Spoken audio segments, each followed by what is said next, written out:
sa pinakamagandang ibon sa loob ko para sa akin. At siya naman ang gusto kong mahanapan ng kapares niya. At i-update ko nga pala kayo sa breeder natin na umitlog na. Kaya ngayong araw nga, samahan nyo ako. Ipapakita ko nga sa inyo ang daily routine ko sa mga kalapati ko sa ganitong walang pasok. Pagkagising ko nga kaninang umaga, pinuntahan ko nga pala kagad ang bago nating breeder na umitlog na. At dito nga, isa pa nga lang ang itlog niya at hindi nga siya umitlog ulit. Pagkatapos ko nga bisitahin ang breeder natin dyan, pumasok naman agad ako sa loob para kuhain ng isang napakagandang kalapati para sa akin. Itong blue bar nga pala na to, ikaw na-unahan ko nga ang kalapati mga guys. Gandang-ganda nga ako sa kalapati na to dahil ibang-iba nga ang mata niya. Sa iba ko pang mga alagang kalapati. Isa pa nga sa inahangaan ko sa kanya ay napakahaba nga ng bagwis niya. At bigay nga lang pala sa akin to at siya rin ang dahilan kung bakit ako nagkahilig na magkalapati. Ito nga ang gusto kong mangyari sa kanya at hahanapan ko nga siya ng makakaparis niya. Sana talaga makahanap tayo ng may paparis sa kanya. At kung kailangan bumili ako ng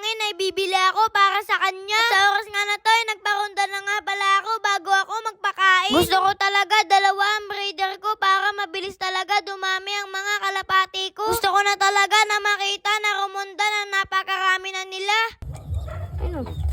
Ano, tapang na. Tapang na agad doon. Ano na yung ano?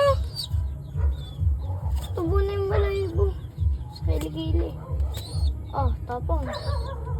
Ito nga ang isa kong hinakay, tingin ko lalaki talaga dahil napakatapang na nga. At tuwang-tuwa nga ako dito dahil makukompleto na nga ang balahibo niya sa kilikili mga guys. Ciao! Binyuwing ko nga pala ulit siya at nilagay ko nga siya sa sambayan namin. Bigla nga siyang lumipad. Napakagaling nga ng hinakay na to dahil dire-diretso nga pala siya papunta sa loob. Napakaganda nga nilang pagmasdan magama dahil parehas nga silang puti. At dito nga nakababa na nga pala ang blue bar ko galing sa pagronda. Napakaangas nga nito para sa akin lalo na pag bumuburo ko to siya. At tingin ko talaga gustong gusto na pumares ng blue bar ko na yan.